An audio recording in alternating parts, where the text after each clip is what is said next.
Hi hello నమస్తే welcome back to iDream media.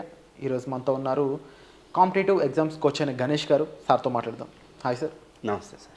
Sir, తెలంగాణలో high court అసిస్టెంట్కి సంబంధించిన కొన్ని ఎగ్జామ్స్ అనేవి రానున్నాయి. అయితే వీటికి సంబంధించి కొంత ఇన్ఫర్మేషన్ అనేది క్లారిటీగా లేదు మన ఆడియన్స్కి. కొంతమంది నోటిఫికేషన్ అయిపోయింది అంటున్నారు, కొంతమంది ఆ క్లారిటీ ఒకటి కావాలి. అండ్ దాంతోపాటుగా ఇవన్నీ పోస్టింగ్స్, దీనికి సంబంధించిన సబ్జెక్ట్స్ ఏమేమి ఉంటాయి, వాటి ప్రిపరేషన్ ఏ విధంగా ఉండాలి? సార్, ఇది మనకి high court, Telangana high court junior assistant అనే పోస్టులు పడ్డాయి సార్ ఈ మధ్య. లైక్ జనవరి 31 దీని ఒక లాస్ట్ డేట్ అయిపోయింది. సో అప్రాక్సిమేట్లీ 340 పోస్టులు పడ్డాయి సార్. ఓకే, 340 పోస్టులు పడ్డాయి. ఈ 340 పోస్ట్ ఏవైతే ఉన్నాయో వీటన్నిటి జూనియర్ అసిస్టెంట్ అనే ఒక మేజర్ హెడ్డింగ్తో పిలుస్తారు. బట్ వీటిలో డిఫరెంట్ పోస్టులు ఉంటాయి సార్. ఈ డిఫరెంట్ పోస్టులు ఏంటంటే ఆఫీస్ సబార్డినేట్ అంటారు, స్టెనోగ్రాఫర్ గ్రేడ్ 3 అని అంటాము, దాని తర్వాత టైపిస్టులు అంటాము, దాని తర్వాత కోర్ట్ మాస్టర్స్ అని అంటాము, ఫీల్డ్ అసిస్టెంట్స్ అని అంటాము. ఇలా డిఫరెంట్ పోస్టులు ఉంటాయి. సో ఈ యొక్క పోస్టులకి ఒకటే ఎగ్జామ్ ఉంటుంది, అది కంప్యూటర్ బేస్డ్ ఎగ్జామ్ ఉంటుంది. నెక్స్ట్ డాక్యుమెంట్ వెరిఫికేషన్ ఉంటుంది. అండ్ ఇంటర్వ్యూ కూడా కండక్ట్ చేస్తారు. ఇన్ జనరల్గా ఇంతకుముందు అయితే ఇంటర్వ్యూ కండక్ట్ చేశారు, ఈసారి నోటిఫికేషన్లో ఆ అంశమే మెన్షన్ చేయలేదు.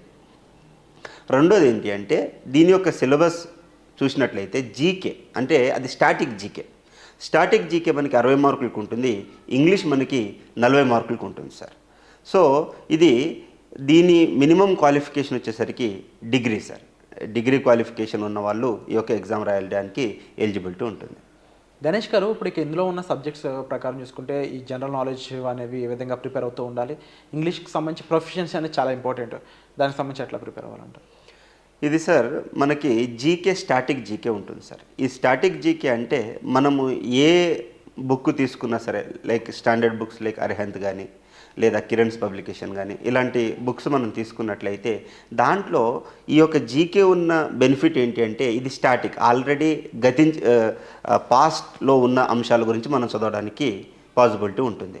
సో ఇక్కడ మనం జీకే అంటే ఇక్కడ స్పోర్ట్స్ గురించి నేర్చుకోవాలి, పర్సనాలిటీస్ గురించి నేర్చుకోవాలి, అవార్డ్స్ గురించి నేర్చుకోవాలి, స్పోర్ట్స్లో ఉన్న టర్మినాలజీస్ నేర్చుకోవాలి, రీసెంట్ రిక్రూట్మెంట్స్ ఏమేమి జరిగాయి, కాన్స్టిట్యూషనల్ బాడీస్లో ఉన్నటువంటి రీసెంట్ అపాయింట్మెంట్స్ ఏమేమి ఉన్నాయి, లేదా బేసిక్ పాలిటీ, వీటన్నిటి గురించి కొంత అవగాహన ఉన్నట్లయితే జీకేలో మనము ఈజీగా 60కి 55 మార్క్స్ తెచ్చుకోవచ్చు.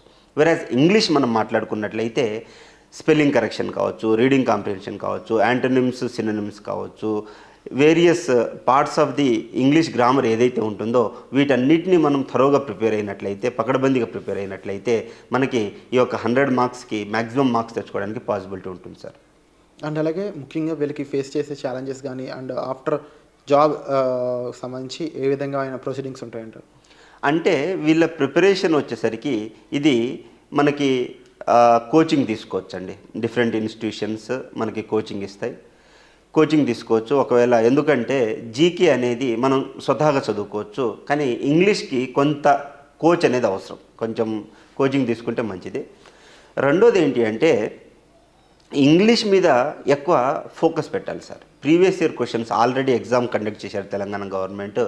ఆ ఎగ్జామ్ ప్యాటర్న్ ఏ విధంగా ఉంది అనే అంశం మీద కొంత ప్రిపరేషన్ చేసుకొని, కొంత కోచింగ్ తీసుకొని ఎక్కువ ప్రాక్టీస్ చేయాలండి. ఎందుకంటే వొకాబులరీ కావచ్చు, ఈ గ్రామటికల్ మిస్టేక్స్ ఏవైతే ఉంటాయో, ఈ ఎస్పెషలీ స్పెల్లింగ్ మిస్టేక్స్, ఒక 10 క్వశ్చన్స్ స్పెల్లింగ్ ఎర్రర్స్ గురించి అడుగుతారు. మనము ఇన్ జనరల్గా అంటే విన్న పదాలే ఉంటాయి, కానీ వాటి యొక్క స్పెల్లింగ్స్ మనం మిస్టేక్ చేస్తాం. ఈవెన్ ఎగ్జాంపుల్ అన్న పదానికి కూడా మనకి ఎగ్జామ్ హాల్లో ఎగ్జాంపుల్ అన్న పదానికి కూడా స్పెల్లింగ్ మిస్టేక్స్ పెట్టేసి వచ్చే పాసిబిలిటీ కూడా ఉంటుంది. సో ఇలా ఎక్కడైతే మనం మిస్టేక్ చేస్తామో అలాంటి చోట్ల మనం కొంచెం ఎఫర్ట్ పెట్టి చదువుకోగలిగితే 100% ఈ జాబ్ తెచ్చుకోవచ్చండి.